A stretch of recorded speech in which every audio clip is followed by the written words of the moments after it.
So it plugs into 110. That was one thing that I really like, 110 volts. I don't have to have a 220 plug for this.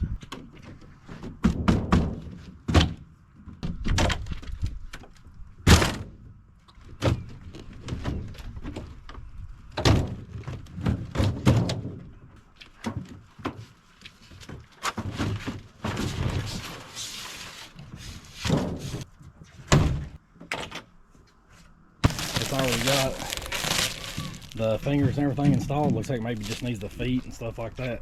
We're going to be actually cleaning some chickens today. I've got 10 that I have to do. I don't know if they're nervous or excited, but you can hear them talking about it.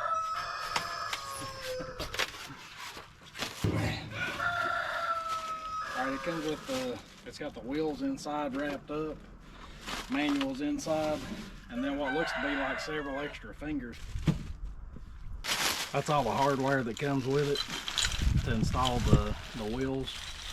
You will have to put the bolt through the bottom to where the excess is sticking up inside the machine. I'm gonna put my 2 movable wheels here on the back and the 2 fixed wheels on the front.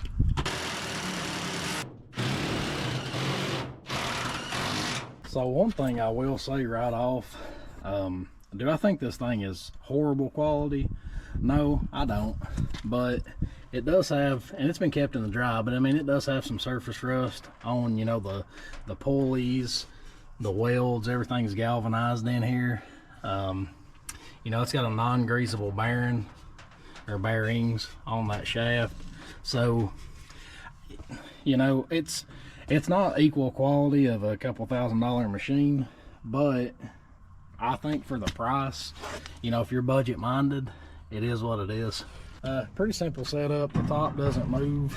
The bottom here, this is the only thing that actually spins, and it just knocks the chickens into this. Feathers discharge through this little gap on the side and through the front. I don't know how well you can see up in there, but through there, and then this little plastic housing actually protects the bearing.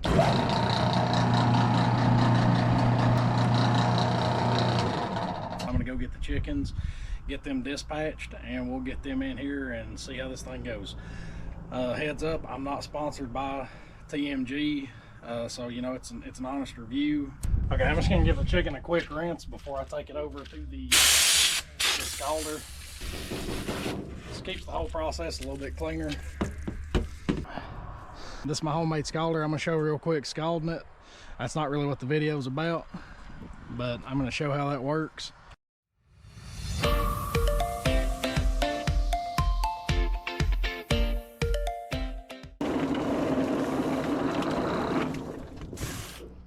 Alright, and then I just move them over to the table and just kind of finish them up by hand. Once I get the feathers took off of this thing, there's always little bitty hairs left on any chicken, any breed I've ever processed. There's tiny feathers left. So whenever I get to that point, I'll actually take just a propane torch and burn off the little hairs. Like that, just burns them off, and then that's it.